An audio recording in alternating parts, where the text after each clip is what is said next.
কেমন আছো বন্ধুরা? আশা করি ভালো আছো। আজকে দিনটা ছিল 3 তারিখ। 3 তারিখ রাতে, মানে 4 তারিখ পড়েছে। সেই সময় আমি ওর বার্থডে গিফটটা দিয়ে দিয়েছি। তাই এখন বড়মশাই গিফট খুলতে ব্যস্ত, গিফট খুলছে আর আমি ভিডিও করছি। রাত্রিবেলায় এই গিফটটুকুই দিয়েছি, কেক ফেক কাটিনি। প্রথম বছরে কেক কেটেছিলাম, এবছর আর রাত্রিবেলায় কেক কাটা হয়নি। এই যে কেক, ওর অফিস থাকার কারণে সেদিন সকালে কিছু করা হয়নি, যা অ্যারেঞ্জ করা হয়েছিল রাত্রেই করা হয়েছিল। এই যে বাসু ঠাকুর ভাইয়ের কেকে ধরিয়ে দিচ্ছি মোমবাতি, মোমবাতি না তো। এখন কেক কাটবে। যে টি শার্ট, ওভারসাইজ টি শার্টটা পরে আছে, সেটা দাদা ওকে গিফট করেছিল ওই দিনকে।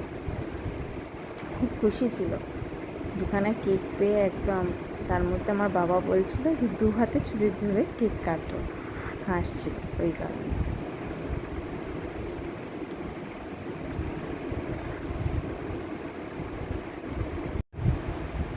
কেক কাটা হয়ে গেছে, এবারে কেক দেব। অবশ্য এই দিন রাত্রিবেলা আমাদের বেশি কিছু হয়নি, খেতে ভালোবাসে ফ্রাইড রাইস, মাংস কষা, তাই মা ওকে ওইটাই রান্না করে দিয়েছিল। সাথে কোল্ড ড্রিঙ্কস ছিল, চিকেন পকোড়া ছিল, আমরা সব খেয়েছিলাম, কিন্তু সেগুলো ভিডিও করা হয়নি। এই যে ছেলে কেক কেটে মাকে খাওয়াচ্ছে, মা ছেলেকে খাওয়াচ্ছে, তারপর বাবাকে খাইয়েছে। বাবাকে পাশে শুভদা দাঁড়িয়েছিল, আমাকে দিতে এসছে, তাই আমার ভিডিওটা করা হয়নি।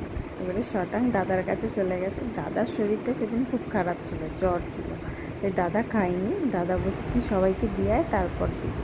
তারপর আমার বাবাকে খাইয়েছে। এই যে আমার মাকে খাওয়াচ্ছে, মা জামাইকে খাওয়াচ্ছে, এই যে শালাকে খাওয়াচ্ছে। এইবারে শটাং চলে গেছে ওর দাদাদের কাছে, বিশুদাকে খাওয়ালো। এইবারে দাদা খাবে। দাদা হচ্ছে শত লাস্ট পার্টি, তাই লাস্টে খাবে। জ্বর থাকার কারণে আগে প্রথমে কেকটা খাইনি, সবাইকে দেবে বলে।